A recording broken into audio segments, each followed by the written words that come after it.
Fl-isem tal-Missier u tal-Iben u tal-Ispiritu Santu. Amen. Mulej ġbarna, ħarġajna fil-preżenza tiegħek biex inħalluk tkellimna permezz ta' din is-silta mill-Vanġelu ta' San Mattew, mill-aħbar it-tajba li inti wasaltina permezz ta' dan l-Evanġelista. Nitolbuk illi il-kliem li se nisimgħu ma jkunux kliem tal-bnedmin, ma jkunu kliem tiegħek stess illi nħalluhom jinżlu fil-qalb tagħna. U mhux biss hekk imma ħalli nħalluhom ukoll jittrasformawna biex nikkomunikaw aħjar miegħek u biex inkunu nistgħu ngħixu l-ħajja li tixtieqna ngħixu inti. Grazzi Mulej, niftu qalbna lik f'dan il-mument.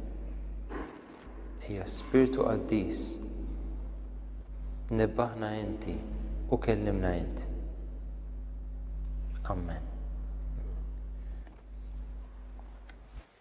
Tajb, mela ġejtu avżati li s-silta din il-ġimma se tkun minn Mattew kapitlu 1, propjament żied żewġ sifrus, allura se tkun minn vers 1 sa 25. Forsi hekk ninħasdu meta naraw dik il-lista ta' ismijiet, però propju kienet waħda minn raġunijiet għalfejn xtaqt li nimmeditaw daqsxejn fuqha għaliex hija parti mill-kelma tagħna wkoll. Mela Mattew kapitlu 1, vers 1 sa 25. Ktieb in-nisel ta' Ġesu Kristu bin David bin Abram. Abram nissel lil Iżak. Iżak nissel lil Ġakob. Ġakob nissel lil Ġuda u lil Ħutu. Ġuda niżel lil Fares u lil Zaraħ minn Tamar. Fares nissel lil Hesron. Hesron nissel lil Aram. Aram nissel lil Amminadab. Amminadab nissel lil Naħson. Naħson nissel lil Salmon. Salmon nissel lil Boaz minn Rahab. Boaz nissel lil Obed minn Rut. Obed nissel lil Ġesse. Ġesse nissel lil David is-Sultan. David nissel lil Salamun mill-mara ta' Urija. Salamun nissel lil Roboam. Roboam nissel lil Abija. Abija nissel lil Asa. Asa nissel lil Ġosafat. Ġosafat nissel lil Ġoram. Ġoram nissel lil Uzzija. Uzzija nissel lil Ġotam. Ġotam nissel lil Aħaz. Aħaz nissel lil Heżekija. Heżekija nissel lil Manassi. Manassi nissel lil Amon. Amon nissel lil Ġożija. Ġożija nissel lil Ġekonija u lil Ħutu. Kien żmien l-eżilju f'Babilonja. Wara l-eżilju f'Babilonja, Ġekonija nissel lil Salatjel. Salatjel nissel lil Zorobbabel. Zorobbabel nissel lil Abihud. Abihud nissel lil Eljakim. Eljakim nissel lil Azor. Azor nissel lil Sadok. Sadok nissel lil Akim.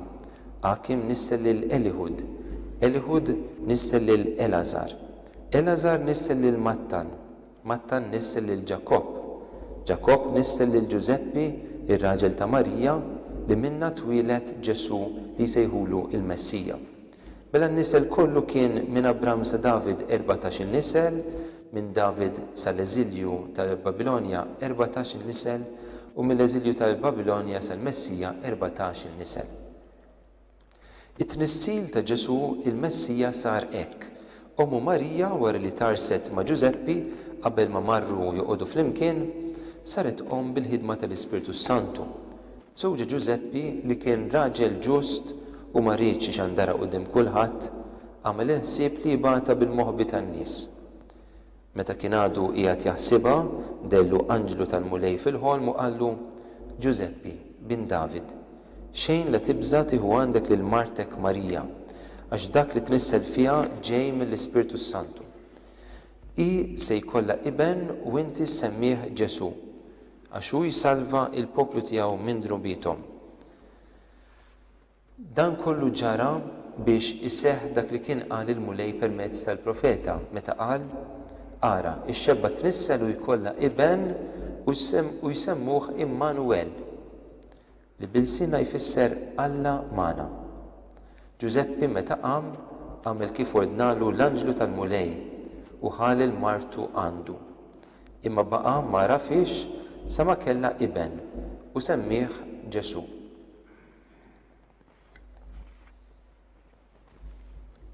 Mela il-Vanġelu ta' San Mattew, l-Evanġelista San Mattew flimkien ma l-Evanġelista Luqa huma żewġ evanġelisti li jagħtu ħafna importanza lit-tfulija ta' Ġesu, ma l-uniċi anzi tnejn li jiffokaw ħafna fuq it-tfulija ta' Ġesu. U it-tnejn li huma jagħtu wkoll din il-ġenjaloġija twila ta' ismijiet biex jippruvaw juru kif Ġesu huwa ta' din id-discendenza ludija propju li twassal sa' Abraham. Anzi, fil-każ ta' it-tnejn li huma jisemmu lil Giuseppi, jisemmi lil Giuseppi, però fil-każ ta' Luqa jibda jagħmilha bil-kontra, jibda Giuseppi u jibqa' sejjer sa' Adam. Mentri kif rajna l-Vanġelu ta' San Mattew jibda minn Abraham. Ma jinteressax il-parti ta' qabel Abraham. Ġifieri l-ewwel biex ngħidu hekk 11 il-kapitlu tal-Bibbja li huma jisom il-preistorja ma tinteressax. Fir-realtà l-istorja ludija tibda b'Abraham. Noè ma kienx ludi u Adam astaqba tissejjaħlu ludi essaċ, ġifieri kien l-ewwel bniedem flimkien ma' Eva, imma il-ħajja ludija biex ngħidu hekk is-sejħa tal-poplu ludi tibda ma' Abraham. U Mattew propju interessaħ jibda minn hemm. Il-versett, l-ewwel versett jibda propju meta San Mattew jgħid ktieb in-nisel ta' Ġesu Kristu, l-kelma hija Genesis, ġifieri dan huwa il-Genesis ta' Ġesu Kristu.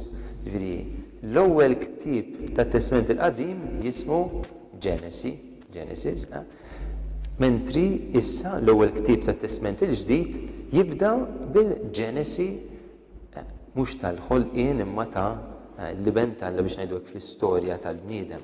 Ġifieri Mattew jista' jkun uża proprju din il-kelma biex jagħmel referenza għat-Testament il-Qadim għall-ewwel ktieb biex jurina li qed jipprova jkompli issa din it-tradizzjoni anke ludija. Ħanibdew naraw daqsxejn l-ewwel parti dwar l-antenati ta' Ġesu, il-parti li forsi kultant tant insibuha diffiċli jiena nistqar meta insiba qudiemi fil-Vanġelu u rrid naqra, mhux ninħasad imma ma nentużjasmax ruħi daqs is-soltu ħana ngħidu hekk. Forsi nagħmel ħażin, imma onestament anke jienu nipprepara din il-lezzjon ħassejtha tagħmel iktar sens din is-silta wkoll ta' dawn l-ismijiet twal. U ħassejt li din il-silta hija tajba anke b'mod partikolari għalina li qed nibdew bdejna żmien tal-Avvent għaliex x'qed nagħmlu fl-Avvent qed ngħixu din il-preparazzjoni għal-miġġa tal-mulej tal-Messija. U għalhekk għandna din il-lista ta' persuni illi huma wkoll kemm jekk xtaquh litteralment jew kemm jekk ħolmu bih, kienu jafu bieħu ħejjulu triq b'xi mod jew ieħor, imma huma tassew ħejjew it-triq għall-Messija. Kienu huma l-persuni li l-mulej użhom fl-istorja biex iwassalna biex nilqgħu lill-Ibnu stess, lill-Messija. Ġifieri flimkien ma' dawn il-persuni kollha aħna nitlu f'din l-istess dinamika tagħhom biex inkunu nistgħu nilqgħu lil Ġesu fil-miliet. Il-darba kelli esperjenza sabiħa immens jiena fejn f'Ġerusalem meta tmur l-Art Imqazza, kulħadd jgħidlek ikollu post partikolari li jkollu b'mod speċjali. U jiena peress li għamilt ftit żmien mhux ħażin hemmhekk kien hemm diversi postijiet li laqtuni ħafna. Fosthom wieħed b'mod partikolari hemm dik li ngħidula l-Hulda Gate, il-bib ta' Hulda li huwa parti kienu bibien fit-tempju, fil-parti ta' nofsinhar tat-tempju, illi minnhom kienu jitilgħu qudiemu kien hemm taraġġ kbir u minn dawn it-taraġġ kienu jitilgħu il-pellegrini kollha u n-nies li jmorru fit-tempju kienu jgħaddu minnhom u mbagħad jgħaddu minn dawn li kien hemm ishom tunnels, mini u jitlu minn ġo fihom biex jitlu għal parti tat-tempju. Aħna u telgħin dawk it-taraġġ bdejna nitolbu xi siltiet mis-salmi dawk li jgħidulhom is-salmi tat-telat illi l-lut kienu jkantaw u jitolbu propju ma' telajn lejn Ġerusalem, lejn it-Tempju ta' Ġerusalem. U dak il-ħin aħna naqraw dawn is-siltiet mis-salmi, ħassejtni straordinarjament maqut mal-poplu ludi, ma' Ġesu, ma' Marija li għaddit minn hemm biex tieħu l-Ġesu fit-Tempju, ma' Ġuseppi u ma' dawk kollha li ġew qabilhom illi telaw minn dawk it-taraġġ ukoll. Ovvjament ma jmorrux lura sa' Abram, ovvjament għax il-qasbis kien hemm it-Tempju, però indubjament kienet esperjenza li jenitni nħossni maqut ma' dan il-poplu, ma' dawn il-ħafna ismijiet li forsi jidhru strambi, illi ħafna minnhom żgur ma nużawhomx biex nsemmu t-tfal tagħna bihom, imma oħrajn iva, ovvjament, però xorta huma personaġġi importanti. Xi ħaġa oħra li laqtitni wkoll riċenti kienet meta kont nara testimonjanza, kienet video klip ta' ludi illi kienet jitkellem fuq u kien ludi, prattikanti, ġifieri, u konverta sar nisrani. Mhix xi ħaġa komuni ħafna, imma li stara ludi li kien verament mdeffes fil-fidi tiegħu u f'daqqa waħda skopra li Ġesu huwa l-Messija, hija xi ħaġa straordinarja. U waħda mill-ewwel affarijiet li waslitu biex jikkonverti kienu propju dawn l-ewwel kliem li qrajna llum. Ktieb, ħaġa naqrom, ktieb in-nisel ta' Ġesu Kristu bin David bin Abram. Dan il-ludi qal, meta qrajt dik is-sentenza, jiena li kont trabbejt bl-impressjoni illi l-insara huma kontrina, huma kontra l-lut, kważi kważi jridu jiqirduna, kważi jridu huma kontrina. Meta bdejt naqra din is-silta qal hemmhekk indunajt. Ġesu Kristu, Kristu tfisser il-Messija. Il-Messija hija kunċett tal-lut. Bin David, David ludi. Bin Abram, Abram ludi. Qal tara kollox fuq il-lut. Għal kif jista' jkun daw kontra l-lut meta qed propju jitkellmu huma inseriti l-istorja tagħhom tibda mill-istorja tagħna. U dik waslitu biex propju jikkonverti. Ovvjament mhux dik biss, imma kienet l-ewwel pass li fetħitu. Ġifieri jaraw daqsxejn ta' silta li forsi għalina forsi nisimgħuha mit-telf darba ma tagħmlilna xejn, imma lil din il-persuna l-mulej kellmu direttament permezz tagħha. Kemm hija xi ħaġa straordinarja kif il-mulej juża l-kelma tiegħu. Dak li hemm stramp f'din il-lista twila hija l-ewwel nett li hija stramba fil-fatt, in-nisa nixtieqkom ma toħdux għalikom, ma hija stramba li jsemmaw in-nisa. Għaliex fil-mentalità tagħhom ma kienitx neċessarja, minħabba il-paternità kienet l-iktar ħaġa importanti għall-linja, għall-ġenjaloġija, imma daw mattow jinserix in-nisa.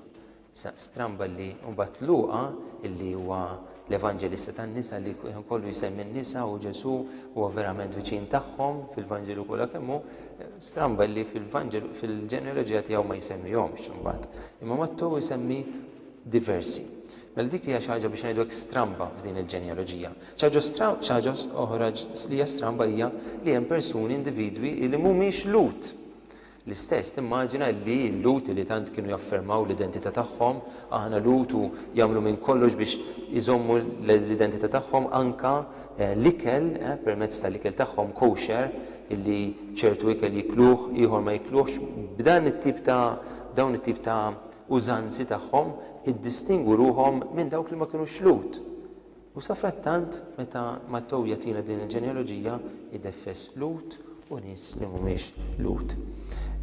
U l-ħaġa oħra stramba hija il-fatt li hemm nies ta' karattru mhux wisq sabiħ fost dawn il-persuni li semmejna, ġifieri hemm uħud ta' karattru dubjuż, shady, nies li jagħmlu ċerti affarijiet ħżiena u ħżiena sew.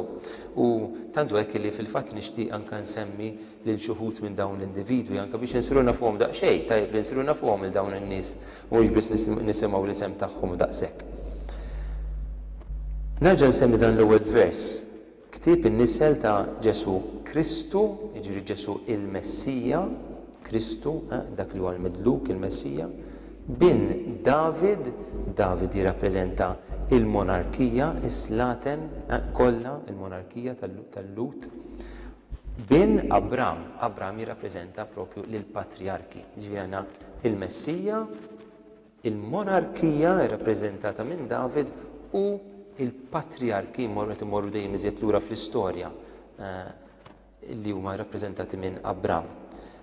Meta jagħtina din il-lista Mattew jagħmilha sa bil-kontra. L-ewwel jibda b'Abram u l-patriarki, u mbagħad jitkellem fuq David u Slaten, hemm grupp sħiħ huma kollha Slaten, it-tieni grupp, u mbagħad it-tielet grupp huma l-grupp illi fi żmienhom mod partikolari kien hemm sensibilità ħafna iktar qawwija għal miġġa tal-Messija. Jiġifieri interessanti anke kif jibniha patriarki, monarkija u żmien li fih teħejruhom b'mod partikolari għal Messija. Insibu anke mod qasir anke f'dak l-ewwel vers. Mela, ħan nitroduċu ruħna li xi ftit minn dawn in-nies, ovvjament uħud minnhom nafuhom sew, oħrajn forsi huma karattri daqsxejn inqas familjari magħna. L-unet, f'din il-lista twila nsibu kif għadna patriarki jissemmaw Abram, Isaac, Jacob, hemm Ġuda wkoll. Ġuda fil-fatt huwa wieħed mill-12 il-tfal subien ta' Jacob, u għalhekk huwa wieħed biex ngħidlek jirrappreżenta wieħed mit-tribujiet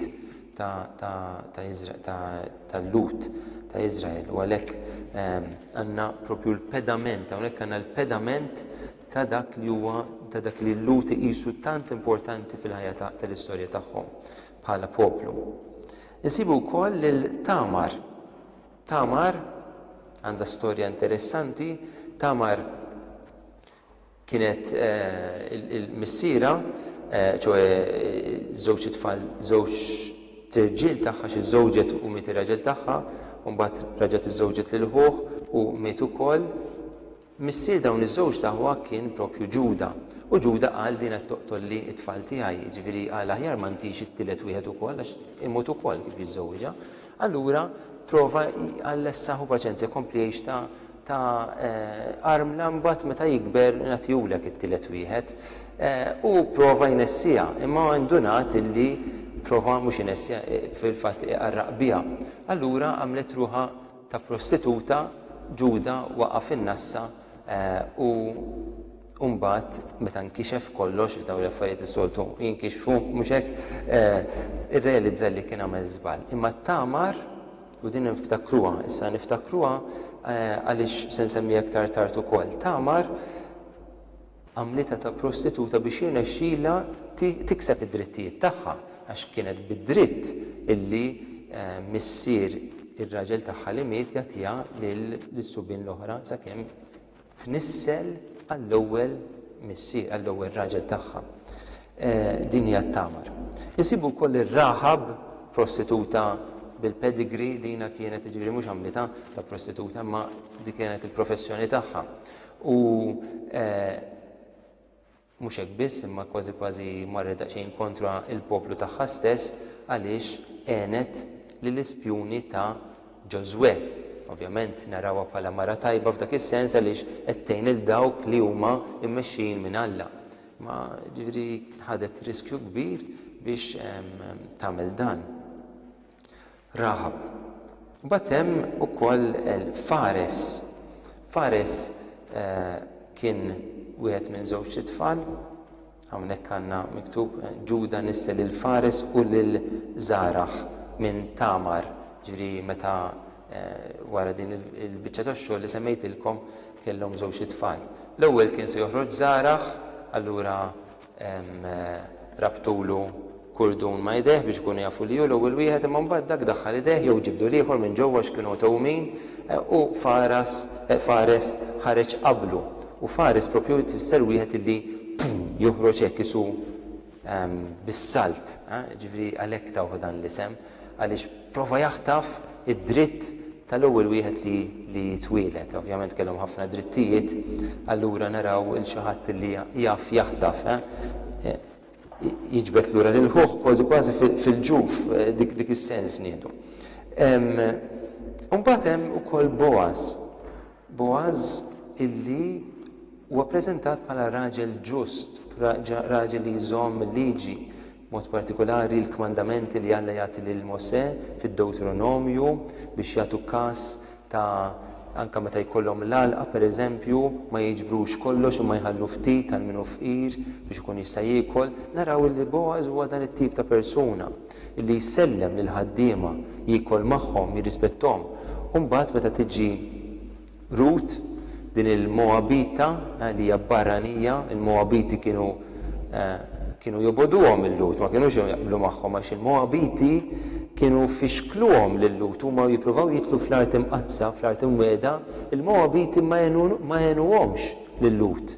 Allura il-Lut baqgħu żammulhom fil-komma. Tajjeb? Jiġifieri meta nisimgħu fil-ktieb ta' Rut il-Moabita, Rut il-Moabita, 7 darbiet nisimgħu Rut il-Moabita, isu hija darba ma darbtej, all right. 7 darbiet mela għadna ma fimniex lill-Moabita, u żgur. L-awtur irid jinsisti li din il-mara Rut hija persuna eċċezzjonali fil-karattru tagħha u ngħid għalfejn ukoll. Mela Boaz illi fl-aħħar mill-aħħar jispiċċa jiżżewwiġha huwa ppreżentat bħala raġel ġust illi jżomm il-liġi. Rut ukoll, Rut għalfejn hija interessanti. Għaliex wis probabbli dan il-ktieb ta' Rut inkiteb fi żmien meta l-Lut ridu jkeċċu in-nisa barranin minn fosthom. U allura dan qed ngħidu wara l-eżilju kien hemm Neħemija u Eżra li qalu in-nisa barranin inkeċċuhom minn fostna ħalli aħna nkunu jkollna din l-identità ludija.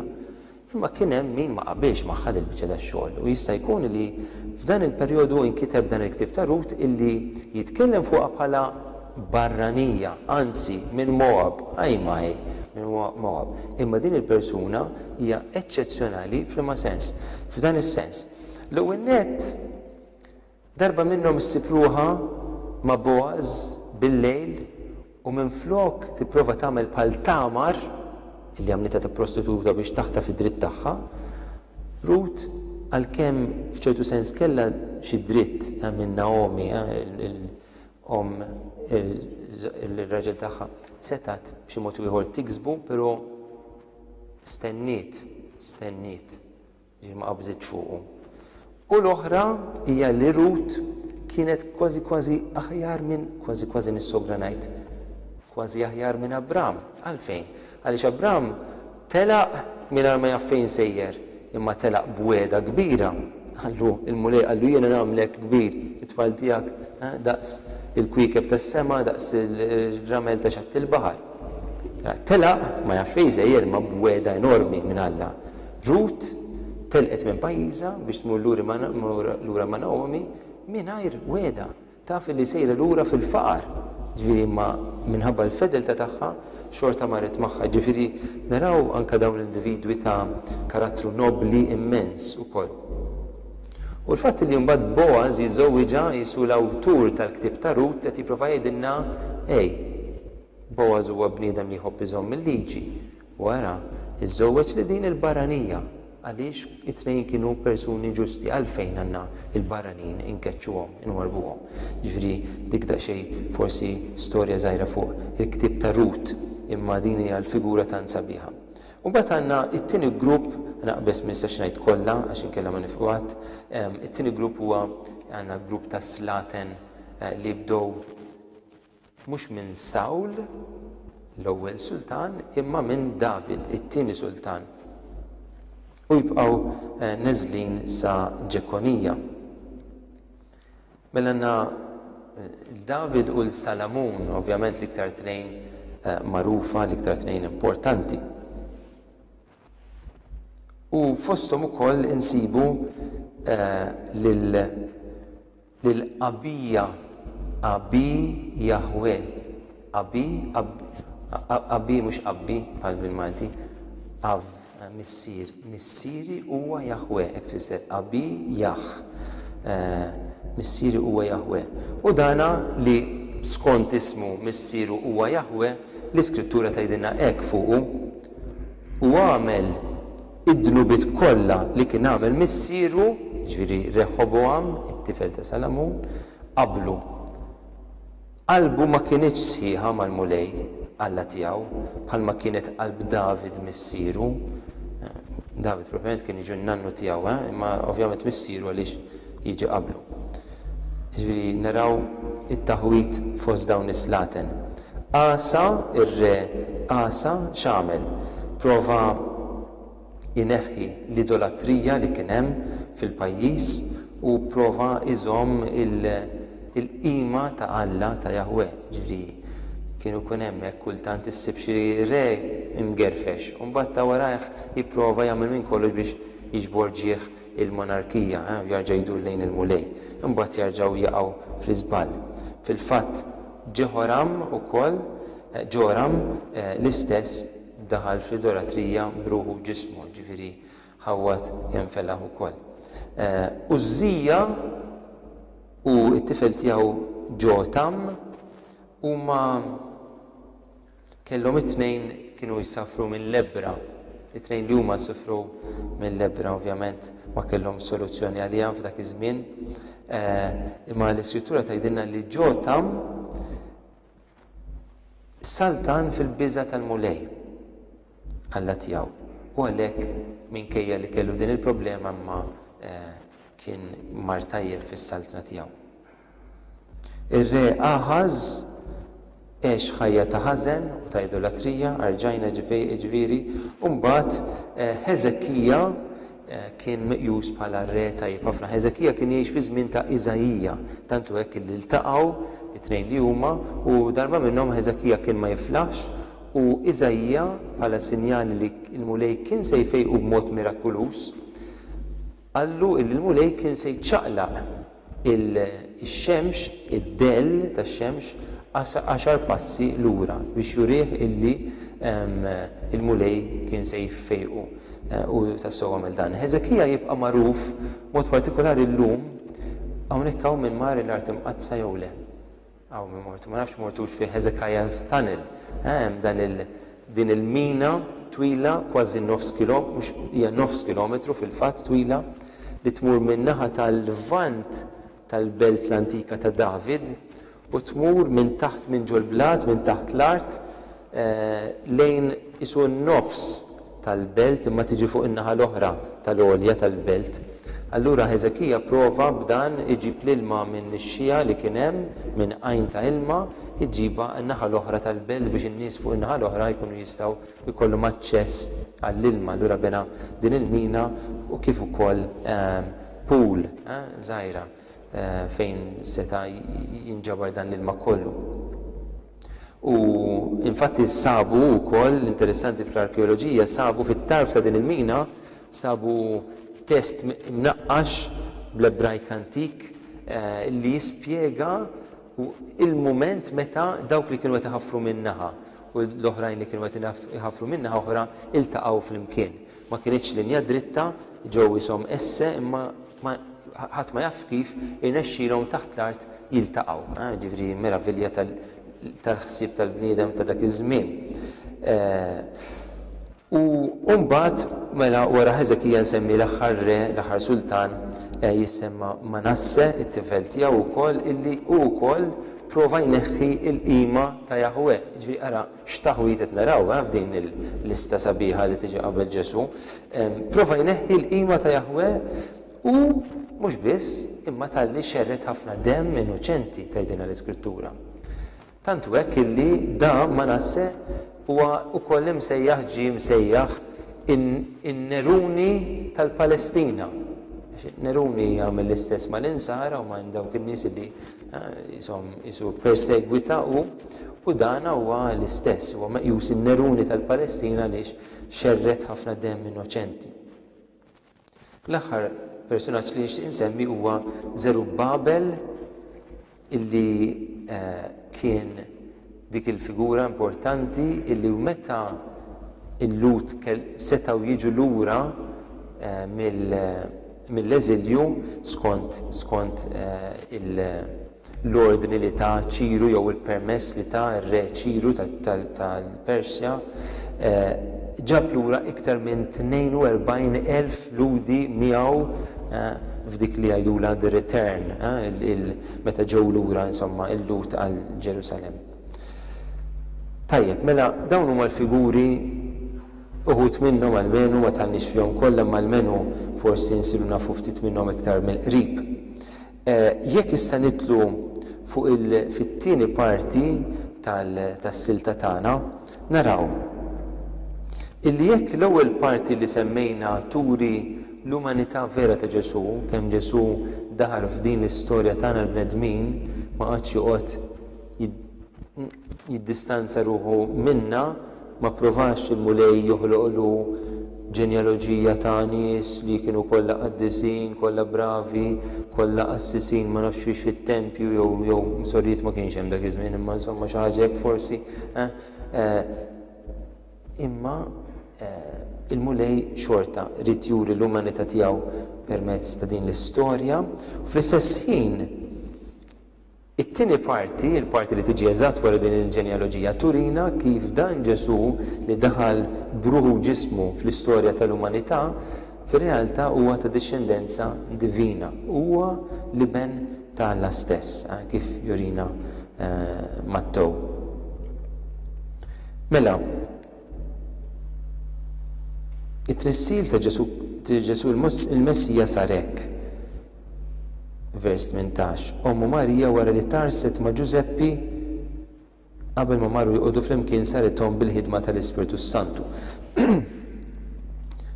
Josef, Ġuseppi, nibda billi nifoka daqsxejn fuq u nixtieq nifoka daqsxejn fuq din il-persuna fil-fatt Ġuseppi għaliex huwa figura prominenti f'din is-silta it-tieni silta li qed naraw flimkien. L-isem Ġuseppi diġà huwa isem bħalma Marija huwa bħal dak ta' Marjam oħt Mosè, allura diġà naraw li hemm Mosè, Ġesu huwa l-Mosè l-ġdid u bħalma ħdejn Mosè kien hemm Marjam oħtu, issa ħdejn il-Mosè l-ġdid bejn Ġesu hemm Marija, il-Marjam il-ġdida jekk irridu. Aħna nsuha bħala leva l-ġdida, ma huwa l-istess isem. Ġuseppi wkoll huwa isem li kien mogħti lil diversi personaġġi importanti fl-Iskrittura. Pereżempju, il-Patriarka Ġuseppi, it-tifel ta' Ġakobb, wieħed minnhom. Ovvjament ir-raġel ta' Marija wkoll. Ħu Ġesu, jissemmaw ħut Ġesu f'kapitlu 13 ta' San Mattew wieħed minnhom huwa Ġuseppi. Mbagħad hemm ukoll Ġuseppi ta' Arimatea li kien membru tas-Sanedrin illi naraw il-rwol importanti tiegħu fil-mewt ta' Ġesu, fid-difna ta' Ġesu. U għal din irid niġi wkoll dalwaqt. Hemm Ġuseppi ieħor li kien imsejjaħ Barnabas, kien kumpan ta' San Pawl fil-missjonijiet tiegħu. Fil-Vanġelu ta' San Luqa, fil-ġenjaloġija li għatina San Luqa, nsibu żewġ Ġuseppi ukoll hemmhekk. Fl-Atti tal-Apostli nsibu Ġuseppi ieħor imsejjaħ Barsabbas u wkoll hemm waħda mara jisimha Marija li hija waħda mill-klikka ta' dawk li huma viċin ta' Ġesu li hi wkoll kellha jben li jismu Ġuseppi. Ġifieri naraw li huwa isem li jirrikorri ħafna, jirrikorri spiss. L-iktar importanti huwa li dan Ġuseppi huwa meqjus naraw fil-vers 19 żewġ Ġuseppi li kien raġel ġust. Ma nafx semmejtilkom di darba l-oħra l-idea ta' bniedem ġust kienet waħda mit-tikketti li iktar sbieħ li stajt tagħti lil wieħed ludi. Kien kunċett importantissimu għal-jom jadina li vera ċirkonċiżjoni u dal-affarijiet kollha importanti imma li tkun ġust ovvjament involvi li tosserva l-liġi b'mod sħiħ, li tgħix il-liġi b'mod sħiħ. Ġifieri Ġuseppi huwa ppreżentat f'dan id-dawl. Tzaddik bl-Ebrajk huwa bniedem ġust, tzaddikim il-plural. Issa Ġesu interessanti waqt li San Pawl insisti ħafna fuq il-ġustizzja tagħna li tiġi mill-fidi tagħna f'Ġesu. Ġesu isu meta kien jitkellem kien kważi mhux tant fuq il-fidi, kien jitkellem ħafna fuq il-fidi, imma l-ġustizzja kien jorbot anke mal-emil. Il-ġusti il-dak li s-silta li rajna fl-imkien Mattew 25, imma l-ġusti jieħdu il-ħajja ta' dejjem dawk li għamlu emil tajjeb. Darba minnhom jekk il-ħajja tagħkom ma tkunx ħafna ħjar minn dik tal-iskribu l-Fariżej ma titlux fis-sal. Il-ħajja tagħkom trid tkun tajba, tridu tkunu qed tgħixu ħajja tajba. F'dan is-sens tridu tkunu qed tgħixu ħajja ġusta.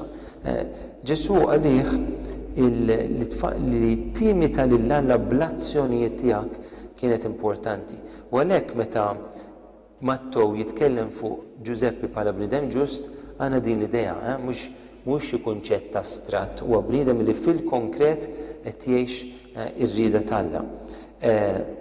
Mbagħad, pereżempju, f'San Mattew stess insibu diversi nies li huma msejħin ġusti.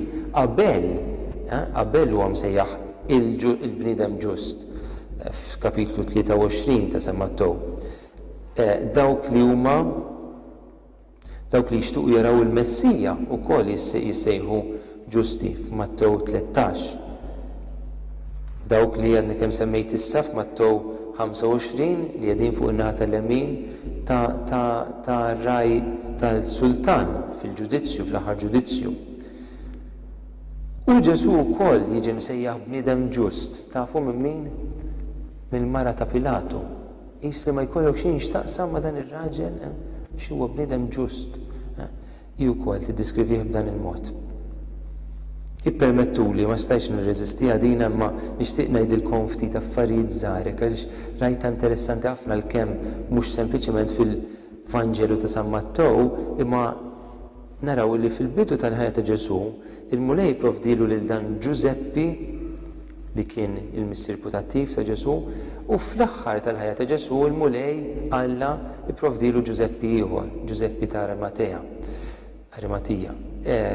U nixtieq inqabbilhom daqsxejn żgħir għal dat-tnejn hekk sempliċement għaliex nara interessanti.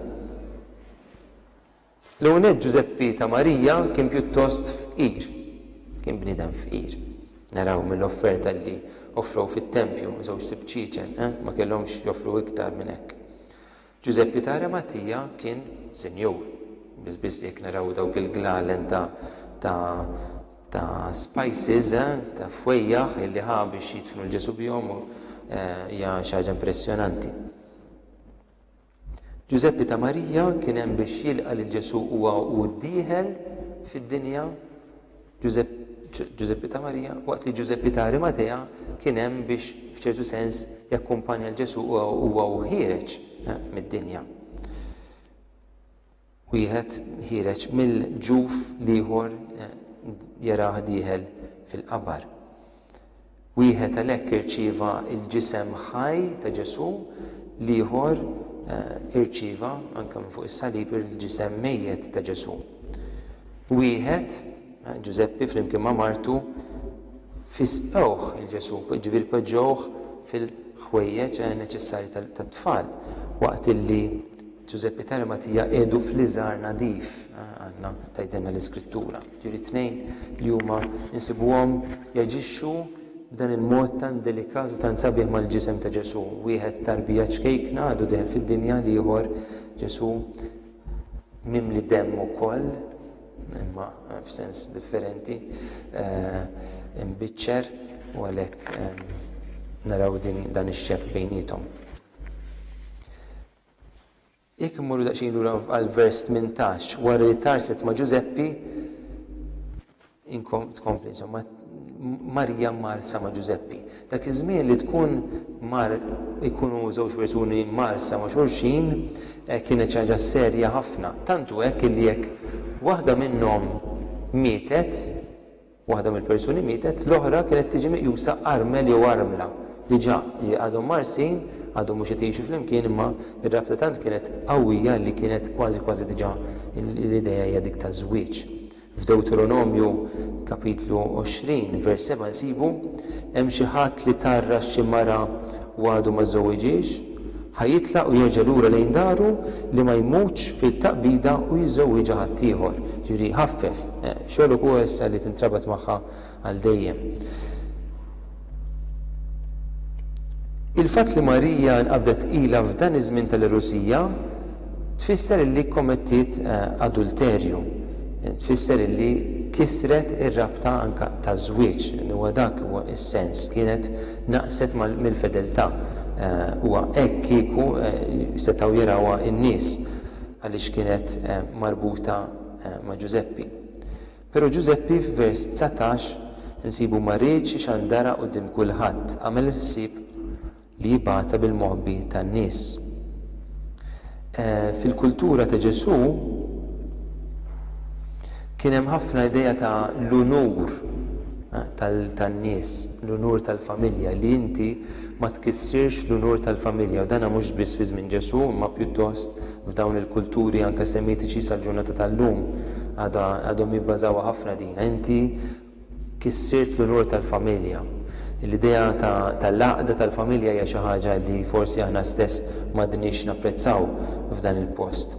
U allura anke kieku Marija ma ġietx imħaġġra, l-implikazzjonijiet għal dak li nqala kienu jkunu serji ħafna, kienu gravi ħafna. Però Ġuseppi żamma milli tiġi mhux biss fil-sien in-nies imma żamma billi tiġi f'idejn in-nies. Huwa biżżejjed illi naraw, jien ma nissuġġerilkomx li tarawhom, jien ukoll laqqas niflaħ narahom, imma fuq l-internet tista' tara momenti meta jħaġġru lil xi nies. Ġifieri ftit ilu reċenti kien hemm każ ta' waħda tfajla ta' 19-il sena li ġiet imħaġġra. Mu affarijiet ġifieri laqqas biss nistgħu nimmaġinaw il-brutalità tal-ċirkustanza tas-serjetà tagħha. U għalhekk naħseb li f'Ġuseppi li ekku tidħol l-element tal-ħniena li qed nitkellmu fuqha, Ġuseppi li mhux biss il-Marija ma jridx iħammrilha wiċċha, ma jrid ma jħallihiex tisogra l-ħajja tagħha, tisogra li titla fil-ħajja tagħha, u mbagħad iktar u iktar b'dak il-mod, mod ta' diżunur enormi, mod ta' dbatija enormi, huwa bniedem li jaf ħen, ġifieri żgur li kien hemm fixkel, imma f'dak it-tfixkil u l-konfużjoni li kellu f'moħħu Ġuseppi għaraf iħen, juri ħniena mal-proxmu, ma' din hekk l-arusa tiegħu. U dina ma rridux noħduha for granted laqqas, għaliex f'dawn il-kulturi kważi ma jiddejqux tisma' bihom, ġifieri każijiet fejn il-missier stess joqtol lil bintu jew jiftihem biex tiġi maqtula bintu. Għaliex kisret l-unur tal-familja, ġifieri ma noqgħodux ngħidu hija kien ir-raġel tagħha u ma rridx mhux diffiċli wisq biex bagħatha hemm. Le.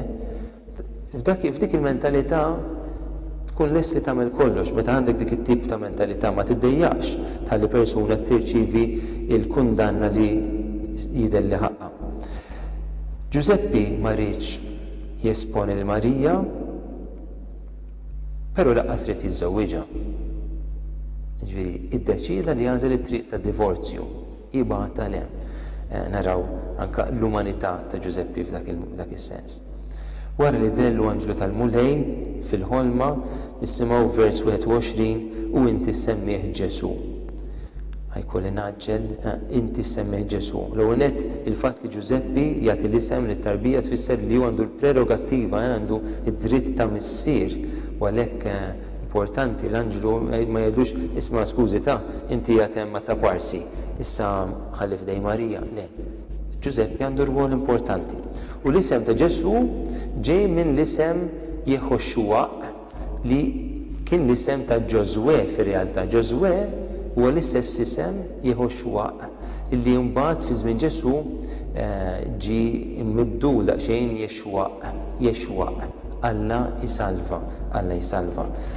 Huwa hija interessanti illi dan l-isem Jehoxuaq fit-Testament il-Qadim insibuh darbtej mod li żewġ personaġġi importanti. L-ewwel il-Ġożwe illi ħareġ lill-poplu mid-deżert u daħħalhom fl-art imwiegħda. Għandna Ġoswe l-antik u issa għandna l-Ġoswe Yehoxwa l-ġdid li se jdaħħalna fl-art imwiegħda mhux post ġeografiku ma fil-ġenna. Barra minn hekk hemm persuna oħra Yehoxwa li huwa personaġġ li nsibu qassis il-kbir li nsibu fi żmien wara l-eżilju. U dan ukoll il-qassis il-kbir huwa għandu rwol importanti.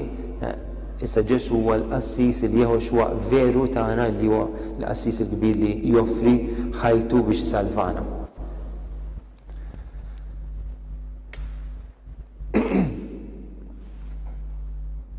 L-isem Jexwa li kien l-isem ta' Ġesu ma baqax jintuża wara t-tieni seklu għalfejn għaliex il-Lut indunaw li dal-isem kienet jintuża ħafna l Ġesu u allura preferu jerġgħu jmorru lura għal l-isem l-antik Yehoxwa l-isem iktar twil.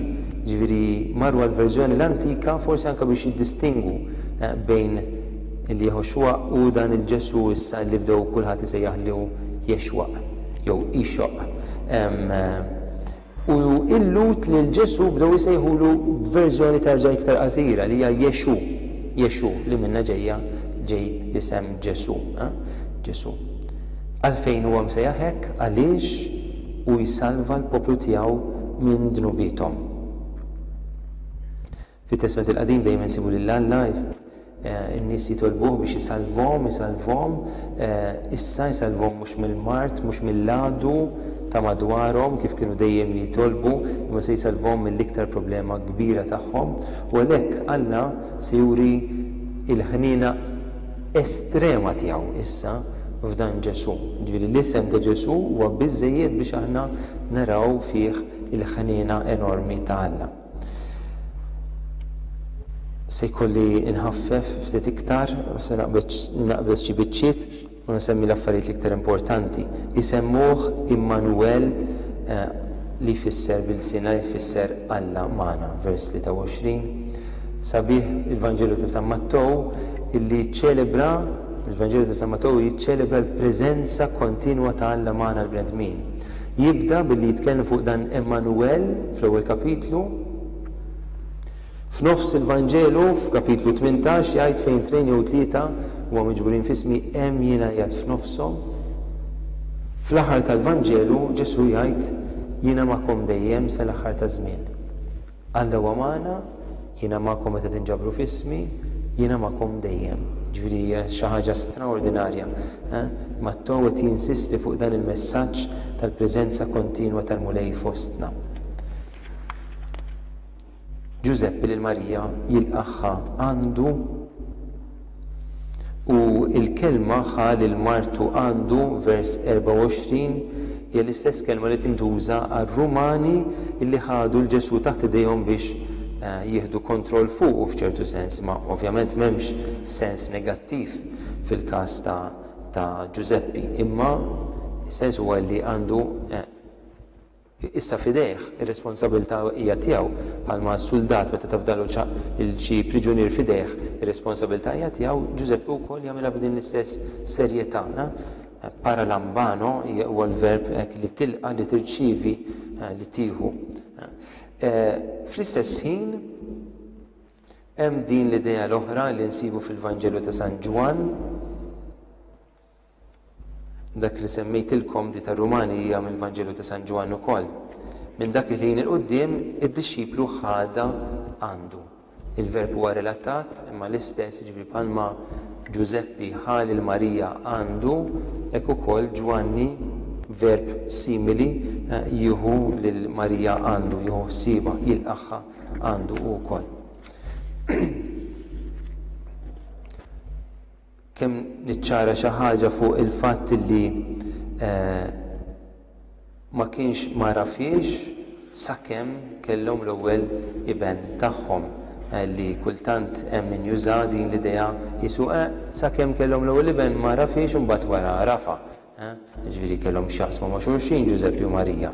Imma dan anke kif tintuża pereżempju din l-idea, dan il-kunċett fl-ewwel ittra lil Korintin kapitlu 15 vers 25 jgħid għal Ġesu għandu jissaltan sakemm li qiegħed li dewwa kollha taħt riġlejh.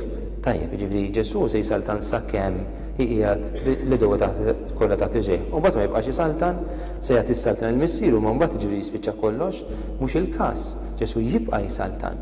Jiġifieri imma sakemm sa dak il-mument Ġesu se jkun qed isaltan. Bħalma ngħidu pereżempju jiena tnallem f'istituzzjoni, jiena ngħid pereżempju ara jiena m'iniex se nsifer sakemm qed nagħllem għax m'għandix ċans. Sakemm qed nagħllem da snin mhux se nsifer. Pereżempju ta' mhux vera. Ifisser li bil-fors wara li nieqaf se nsifer, ma jfissirx hekk. Qed ngħid biss li sa dak il-mument żgur mhux se nsifer. Li jiġri wara dak ma nafux. Imma irridu nkunu ċari fuq għaliex l-idea mhijiex li bil-fors għax hemm il-kelma sa ma kellhom tfisser li mbagħad wara bil-fors kellhom x'jaqsmu ma' xulxin għax-xejn. U anke l-idea illi kellha dan l-ewwel iben tagħha, jiena smajt minn qalli la kellha l-ewwel iben kisin li kellha iktar, però fil-fatt fi żmien Ġesu sabu fl-arkeoloġi sabu ġebla fejn kien hemm mitfun xi ħadd waħda mara u fuqha kien hemm iskrizzjoni. Din il-mara l-isem tagħha mietet wara li tweldet l-ewwel iben tagħha, the firstborn. Kellha l-ewwel wieħed, ma l-ewwel wieħed biss ovvjament għax mejta ma ridetx kellha oħrajn, imma anke jekk ikollok wieħed xorta jissejjaħ the firstborn, l-ewwel iben, huwa kunċett importanti ħafna. Tajjeb, nifqu fuq il-lezzjo ħalli issa fejn provajna nixtaru ftit iktar dawn il-vrus, issa naraw daqsxejn il-meditazzjo x'nistgħu nieħdu għalina personali. Nibda billi nitfa' l-ħarsa tiegħi fuq Ġesu u fuq il-ġenealoġija ta' Ġesu. Il-Papa Benedittu 16 jitkellem fuq il-mamudija ta' Ġesu bħala dak il-mument meta Ġesu daħal fil-ħama tal-Ġordan, fit-trapp u forsi anke l-ħmieġ min jaf x'kellu tal-Ġordan f'dak il-ħama biex juri li qed jidħol fil-ħama tal-umanità, fl-istorja tal-umanità, l-istorja tal-bniedem, mingħajr ma joqgħod jagħmel distinzjonijiet, mingħajr ma joqgħod jieħu l-privileġġi għalih innifsu. U f'dan is-sens nikkwota Lut 2 vers 11. Għax kemm dak li qaddes jiġifieri Alla u kemm dawk li jiġu mqaddsin il-koll huma mill-istess wieħed. U għalhekk Ġesu ma jistħix isejħilhom ħutu. Ġesu ma jistħix isejħilhom ħutu. Għandu storja warajh Ġesu ta' dawn l-imgerfxin kollha, imma mhux kollha rajna li kien hemm kien raġel tajjeb, imma kien hemm min affi ġab l-ikraħ, kien Hitler fi żmienu, imma sa dan it-tant huma parti mill-istorja ta' Ġesu u Ġesu ma ddejjaqx jidħol jiġi tant viċin tal-bniedem. Dan ovvjament jitfa' dawl anke fuqi jiena x'tip ta' ħniena nuri mal-oħrajn, inhix persuna li niddistanzja ruħi mill-oħrajn biex inżomm il-karattru tiegħi, il-karattru nobbli tiegħi jew inkella inhix lest li ma jimpurtax kif jgħid San Pawl fil-ittra tiegħu lir-Rumani assoċjaw ruhkom ma' dawk li huma ċkejkna, żgħar. Ma' ċkejknin jiġifieri mhux dawk ta' kategoriji għolja imma anke ma' dawk li huma f'ċertu sens baxxi f'ċertu sens. Issa ovvjament kulħadd jara l-mod kif jagħmilha din imma il-bniedem m'għandux jeleva lilu nnifsu, dak jagħmlu Alla lina. Tieni punt fuq Ġesu huwa Alla isalva għadna, jfisser li sem ta' Ġesu. U il-Lut tradizzjonalment dejjem raw din l-idea ta' salvazzjoni bħala xi ħaġa marbuta mal-patt li Alla għamel magħhom. U għarfu illi il-preżenza dejjema ta' Alla magħhom hija parti minn din is-salvazzjoni. Huma salvi għaliex Alla huwa preżenti magħhom kontinwament. Kif nisimgħu f'Salm 46 jew 45 skont il-verżjoni jitkellem fuq Ġerusalemm, hemm Alla fiha ma titħarrikx. Jekk hemm Alla preżenti fiha mhux se titħarrek, tibżax. Il-qawwa tiegħu se tidher fil-belt u fik fil-ħajja tiegħek. Jiġifieri naħseb għall-ħajja tagħna xi ħaġa prattika li nieħdu minn da hija mistoqsija. Kemm il-preżenza ta' Ġesu fil-ħajja tiegħi, l-arfien li Ġesu jgħat miegħi, kemm tagħtini konsolazzjoni fil-ħajja tiegħi, kemm iġib li ferħ, kemm tagħtini arfien tas-salvazzjoni li jrid jagħtini Ġesu, u kemm taħlisni mill-disperazzjoni, mill-ansjetà u mill-biża'. Meta jien ninħakem mill-ansjetà, mill-biża', mill-disperazzjoni, tfisser li forsi mhux qed nara f'din il-preżenza ta' Ġesu li Ġesu offri li b'xejn. Kontinwa, preżenza kontinwa, preżenza li salva. U fl-aħħar nett nitfa' ħarsi daqsxejn fuq Giuseppi u ninnota dan li ġej. Xejn fid-dinja ma seta' jipprepara lil Giuseppi għat-taqliba nobis illi Alla ddieħ minnha. Meta u kellu l-pjanijiet tiegħu lesti se jiżżewweġ, kollox mixi ħarir, f'daqqa waħda jitħarbat kollox. Alla għandu t-tendenza jagħmel hawn dal-affarijiet, jiġifieri ħarbat il-pjanijiet ta' ħafna nies, imma jispiċċaw ħafna ħjar minn qabel. Però tajjeb illi aħna nkunu anke flessibbli meta jinbidluna l-programmi tagħna, meta jitħarbtulna l-pjanijiet tagħna, jekk jiena għażilt lil Ġesu bħala s-sit ta' ħajti, allura m'għandix għalfejn nibża'. Ġesu ħajti rrid li tkun f'idejk, mexxi inti ma rridx ninkwieta żejjed. U l-aħħar punt fuq Giuseppi huwa dan. Jiena kultant forsi l-ħajja tiegħi tista' tkun ħajja fejn jiena rrid niġġustifika lili nnifsi, nuri li jiena ġust, nuri li jiena aħjar mill-oħrajn u nipprova niddefendi t-tjubija u l-qdusija tiegħi. Hemm ħafna nies illi meta jinqara xi problema jaraw kif jagħmlu jqalbu d-dinja ta' taħt fuq biex ma jaħdux it-tort huma. It-tort tuħu l-kulħadd imma qatt huwa tagħhom. Giuseppi iktar milli qgħod jgħid it-tort tagħha mhux tort tagħha ħaġa oħra, jeġixxi bi ħniena enormi, ħniena.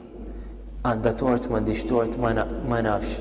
Jiena din Marija gerfxit li moħħi hi u l-Ispiritu Santu li qalet li però se taqalek, però jien se nħenna liha.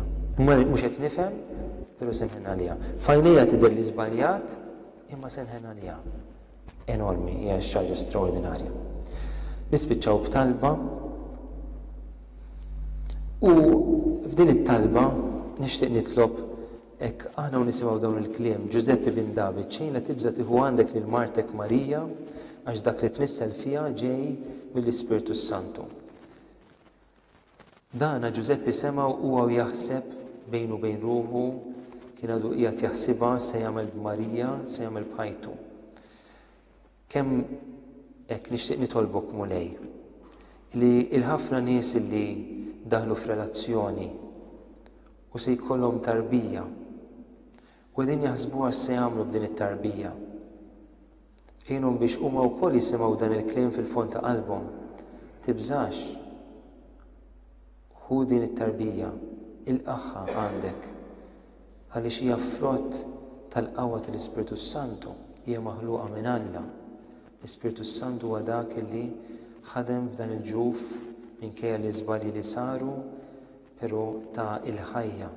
Tibżax tieħu għandek din it-tarbija. Nitolbuk mulej li tagħti il-kuraġġ lil dawk li jisbuha diffiċli biex jirrispettaw il-ħajja fil-ġuf biex jagħmlu dan, biex jarfu l-kobor ta' dan il-misteru, biex ma jibatux il-barra it-tfajla tqila tagħhom, imma biex juru responsabilità, juru ħniena, juru mħabba. Dan nitolbuh bi Kristu Sidna. Amen. Bisem tal-Missier u tal-Iben u tal-Ispiritu Santu. Amen. Thank you.